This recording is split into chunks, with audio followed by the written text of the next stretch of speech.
Craig Setzer joining us with top of the hour and the latest on the storm.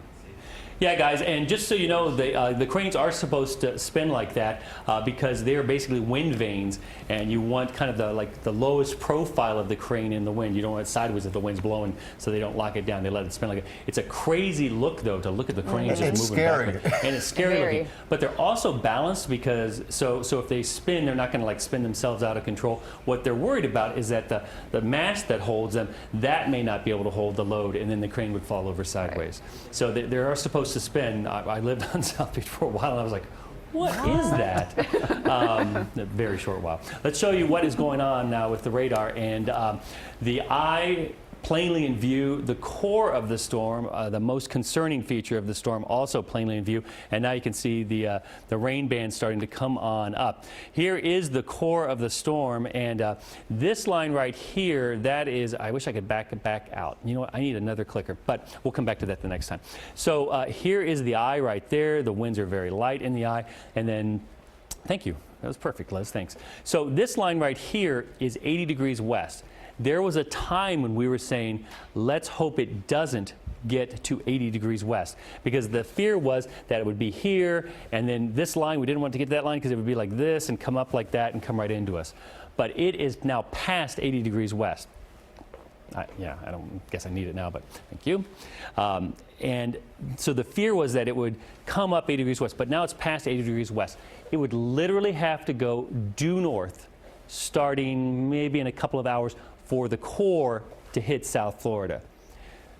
That is virtually impossible. I never say impossible with hurricanes, but that is virtually impossible. And as we go forward in time here, as that core back edge of this clears 80 degrees west, we will start to feel better about the core missing us. Not the hurricane, just the core.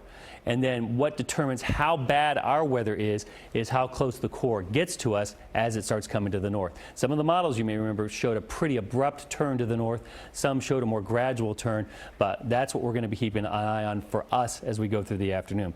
Now the Keys, it's an entirely different situation, because as that's 80, that's 81, that line there, and Key West is over here near 82 degrees west.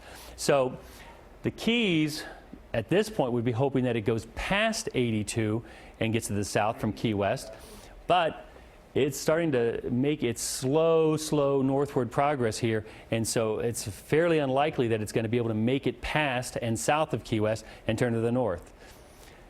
So the big story is that the Keys, the island chain, is in the direct path of the core there, and the rest of South Florida is going to feel the hurricane side, the side of the hurricane. So they're once again close up on it, and you can see.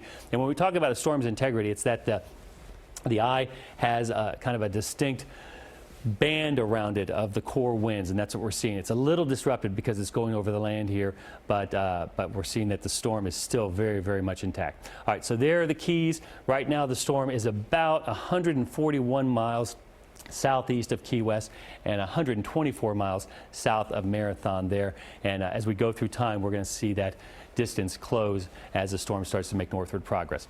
All right, so Miami-Dade and Broward, here's the way things look. Quick moving squalls now. These are moving about 55 miles an hour to 60 miles an hour. So these are zipping right along. And they have some very gusty winds with them and some power outages with them. Upstream, there's nothing for the moment. Next time something pops up out there, I'll let you know. And through the Keys chain right now, quite a bit of rain, not particularly heavy rain. In the hurricanes, when you get out of these big band squalls, you just get these small water droplets, but a tremendous amount of them, and that's it's capable of producing flooding, despite the fact that it doesn't look that impressive on the radar here. It's a lot of rain coming in lots and lots of small water droplets, as opposed to those bigger squalls where the raindrops are bigger. So moving on to the latest update, this is the 2 p.m. Intermediate advisory. We get updates now every hour. The next track forecast is at 5 p.m. 125 mile an hour winds. It's category 3. Now, we are just 5 miles an hour below category 4.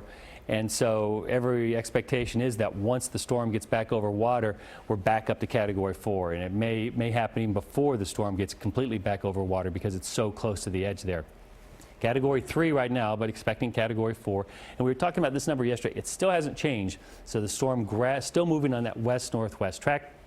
maybe in the 3 o'clock number, we'll start to see that going up. Longitude 80, so it's past 80. The center is past 80, and 23 north, which is right there on the northern coast of Cuba, 145 miles as of the 2 p.m. advisory, southeast of Key West. There is the wind field. It's starting to come on into South Florida as well as the Keys. And here is the cone, and this is the, I'm showing the cone just for the time positions. That's the Sunday morning time position, the worst weather coming through the Keys, and we're in pretty bad weather here in South Florida. That's the Sunday evening position. The closest approach of the storm, as far as South Florida is concerned, is going to be during the day on Sunday. The weather's going to be quite bad tonight, even worse early when it's still dark, and a little bit worse and just howling wind through from sunrise until evening, howling. And then this is the 8 p.m. time frame here, and then after that it's further to the north. I want to stop at this point because I want to show how important what happens to the storm is here to the west coast of Florida, because and also talk about the cone. Remember, the cone only shows where the center is supposed to be, and then about 2/3 of the time. In this case, the cone probably contains where the core is. And for folks here in South Florida, this is why I hate the cone, because when the storm is close to you, it looks like we're out of the cone. At this point, the cone only represents the very worst of the hurricane. The hurricane is not pulling away from us. The hurricane is not getting farther away from us. The hurricane is going to be over us, but the worst of it is going to be right here. The cone's great 5 days out, 4 days out, even 3 days out. But when it's this close, the cone is small because we don't expect the center to be over here, and we don't expect the center to be over here. It's most likely going to be in the cone. So that is Sunday evening. Now let's go on into Monday morning. The significance of how bad this could be for the Tampa Bay area and all the communities along the Gulf Coast, Florida's west coast, it cannot be expressed strongly enough. It's going to be a bad event no matter what, but what could make it even worse is if the storm spends even more time over water here going up the coast. So then the wind goes around like the circle there. So the wind on the southern side of the storm, is pushing water as the storm passes right in, and with great force too. I heard somebody talking in my ear, but I'm not sure I heard what they said.